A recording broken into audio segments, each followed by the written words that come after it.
मेरे सामने मत हंसो, मेरे सामने मत बोलो, मेरे सामने मत खेलो, मेरे सामने मत दौड़ो।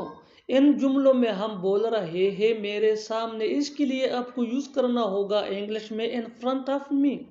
इन फ्रंट ऑफ मी मीन मेरे सामने। आइए कंप्लीट स्ट्रक्चर समझते हैं। डोंट प्लस V1 यानी first form of verb plus object plus in front of me.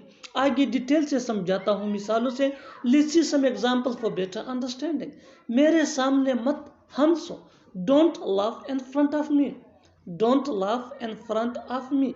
मेरे सामने मत बोलो, don't speak in front of me, don't speak in front of me. मेरे सामने मत खेलो, don't play in front of me, don't play in front of me. मेरे सामने मत दौड़ो, don't run in front of me, don't run in front of मी। और आखिर में ये सेंटेंस आपके लिए कमेंट सेक्शन में इसका जवाब ज़रूर देना। मेरे सामने मत नाचो, मेरे सामने मत नाचो। Subscribe English PS for more advanced English sentence structure. Thanks man.